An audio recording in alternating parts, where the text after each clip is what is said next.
shocking marriage customs around the world. Have you ever imagined that marriage, a symbol of love and sacred union, could take on shocking, even sometimes cruel forms in some corners of the world? It's a diverse and complex reality where traditional cultural values sometimes violently clash with modern notions of human rights, especially the rights of women and girls. In some places, marriage is not a voluntary union of two hearts, but a transaction, an obligation, or even a bitterly binding arrangement. And within this multifaceted picture, there are pieces of information, rumors about marriage customs in distant lands like Guyana, that make us shudder. Is it truth, or just fragments of information exaggerated through the lens of cultural difference? Today, we won't just stop at wonders like Iceland. Join us on a journey to explore the most controversial marriage customs, delve deeper into practices that might make you question the limits of culture and personal freedom. And most importantly, we will try to clarify information related to Guyana as carefully and objectively as possible. Ready? Let's unveil the mystery. 1. Wada Sada, the cycle of fateful exchange in Pakistan. Let's begin our journey in the rural areas of western Pakistan, where a marriage custom called Wada Sada is still prevalent. It might sound like an unfamiliar term, but its essence holds much to ponder. You can picture it like this: a brother-sister pair from family A will be exchanged to marry a corresponding brother-sister pair from family B, meaning the brother from one family marries the sister from the other, and vice versa, the sister from the first family will marry the brother from the second. According to statistics, about 30% of marriages in rural Pakistan follow the Wada Sada practice, and astonishingly, 75% of these are consanguineous marriages, i.e., marriages between blood relatives. This raises significant concerns about genetic health for future generations. So, what similarities does Wada Sada share with rumors of exchanging wives like commodities, in some places, for example, unverified information about Guyana? Although not identical, the core element of Wada Sada is the exchange of marriages between families. Often, the full consent of individuals, especially women, is not a top priority. Marriage decisions largely rest in the hands of families, and sometimes, they are coercive, where brides or grooms have no voice or very little autonomy. The impact of Wada Sada on women's lives is undeniable. This custom inadvertently reinforces gender inequality. Women are often placed in a passive position, their lives determined by family agreements. Notably, in many cases, if one marriage in the exchange pair faces problems, for example, if the wife in family A is mistreated, then the corresponding wife in family B, who is the sister of the husband in family A, may also face similar retaliation. This is a risky, vicious cycle, where a woman's happiness and safety heavily depend on her brother's relationship with his in-laws. 2. Ala Kachu, the horror of bride kidnapping in Kyrgyzstan. From Pakistan, let us journey to Central Asia, specifically Kyrgyzstan, where a harmful custom known as Ala Kachu, meaning grab and run, or bride kidnapping, persists despite being outlawed since 1994. It sounds like a scene from an action movie, but it is a painful reality for many young women.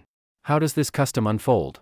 A man, having chosen a girl, will conspire with his friends or relatives to kidnap her.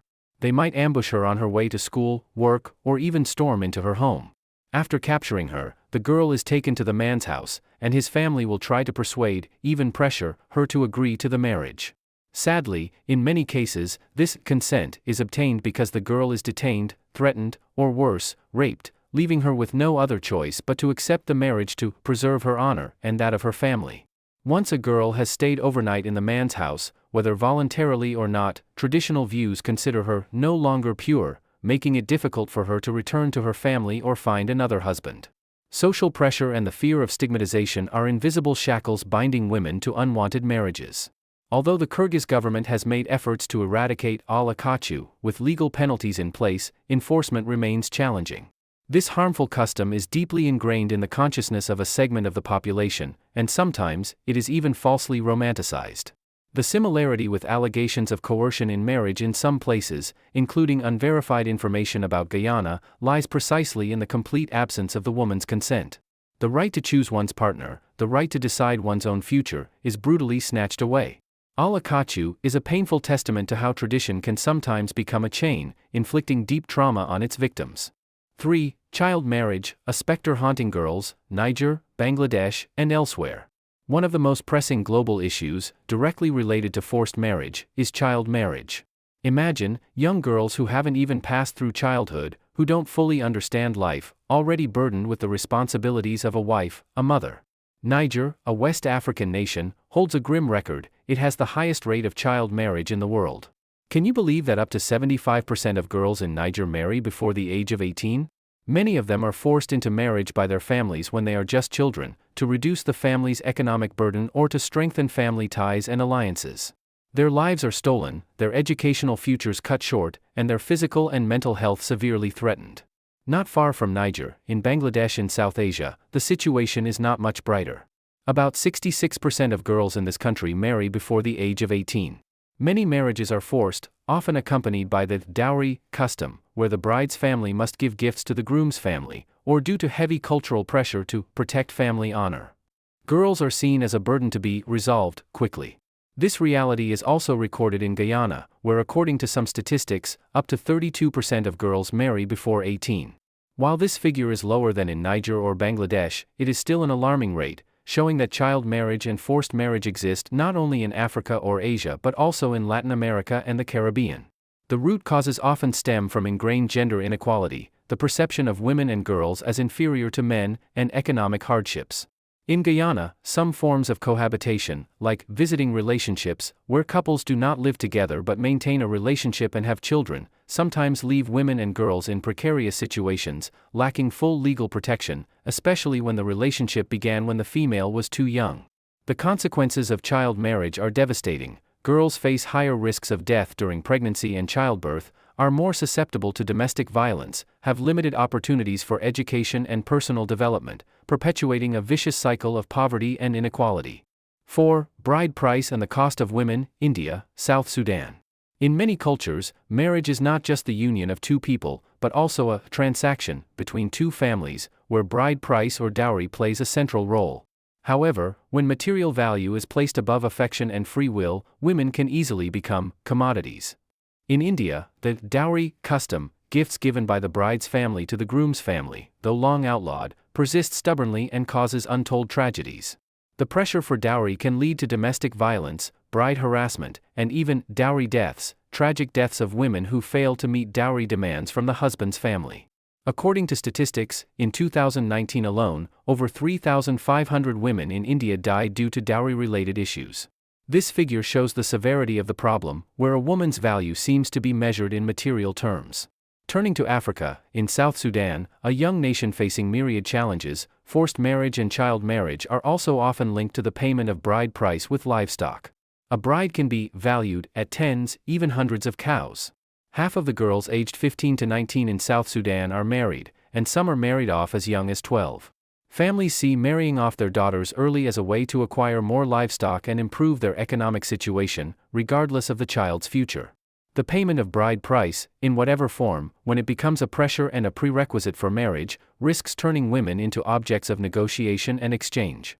This somewhat echoes the shocking, though not widely verified, information about women in some isolated communities in Guyana being treated as property in marriage transactions. While the context and form may differ, the common denominator is the disregard for women's autonomy and dignity. 5. Other forms of coercion globally, from Central Asia to Indonesia. The picture of forced marriage doesn't stop with these prominent examples. It exists in various other forms across all continents. In Central Asian countries like Tajikistan and Uzbekistan, especially during periods of instability such as civil war, forced marriage and child marriage become more prevalent. Families seek to marry off their daughters early to protect their honor or prevent them from being left on the shelf and considered a burden. In many conflict-ridden areas of Africa, such as Congo, Uganda, and Sierra Leone, women and girls often become victims of forced marriage. They may be forced to marry militants or become sacrificial lambs, in agreements to resolve disputes between families or tribes. Another scourge is human trafficking for marriage. Some women from neighboring countries, due to difficult circumstances, are deceived and trafficked to China and forced to marry local men, amidst a severe gender imbalance in that country. Even in Indonesia, a Southeast Asian nation, some tribes like the Sasak people or on the island of Sumba still maintain customs related to forced marriage. For example, if a girl is found out late with a man, she might be forced to marry him. Bride kidnapping has also been recorded in some places. However, a promising sign is that the Indonesian government is increasingly cracking down on practices that harm women. A 2022 law officially banned forced marriage, with penalties of up to 9 years in prison. This is a significant step, showing that awareness and legal action are gradually changing. These examples show that forced marriage is a global issue, diverse in its forms and causes, but always sharing one characteristic: a serious violation of human freedom and dignity. 6. Guyana, between rumor and truth, a cautious look. At this point, we cannot help but revisit the sensational information regarding marriage customs in Guyana, especially the rumors about brides having to sleep with all men in the husband's family, or wife swapping. So, what is the truth? The first crucial point to affirm is, such extreme customs are not verified in reliable international sources such as United Nations reports, reputable human rights organizations, e.g., Human Rights Watch, Amnesty International, or mainstream anthropological studies on Guyana. There is no clear evidence that these are prevalent or widely accepted practices in Guyanese society. It is highly probable that this is exaggerated or misunderstood information, or that it exists, if at all, only in a few extremely small, isolated communities, and is entirely unrepresentative of the general culture of Guyana, a country diverse in ethnicity and religion, including people of Indian, African, Amerindian, European, and Chinese descent. Spreading such unverified information is extremely dangerous because it can lead to false cultural stereotypes, distorting the image of an entire country and its people. We must be extremely cautious and responsible when receiving and sharing information, especially sensitive information related to culture and customs. However, this does not mean Guyana doesn't face its own challenges regarding marriage and women's rights. As mentioned earlier, child marriage is a real and worrying issue in Guyana, with about 32% of girls marrying before 18. Domestic violence and gender inequality are also issues documented by international organizations. Furthermore, the visiting relationship model, common in the Caribbean including Guyana, sometimes places women and children in vulnerable positions due to a lack of legal ties and clear responsibility from the male partner. But it's important to distinguish this: it's a different family structure, not synonymous with the extreme coercive or exchange customs rumored. Therefore, when considering Guyana, we must rely on verified information, focusing on genuinely existing issues like child marriage and gender inequality, rather than chasing sensational but baseless rumors. 7. Voices of resistance and hope for change globally. Despite the somewhat somber picture of harmful marriage customs and forced marriage in many parts of the world, it is important to recognize that the fight for the rights of women and girls is ongoing and has made significant progress. Across the globe, more and more voices are being raised against child marriage, forced marriage, and other forms of gender-based violence. NGOs, social activists, and brave individuals are working tirelessly to raise community awareness, support victims, and advocate for policy changes. Many countries have enacted or amended laws to criminalize child marriage and forced marriage, strengthening protective measures for victims. For example, Indonesia and South Africa have made significant legal strides. However, the major challenge remains in effectively enforcing these laws, especially in remote areas where traditional customs are deeply entrenched and judicial systems are limited. Education is considered one of the most crucial keys to creating sustainable change.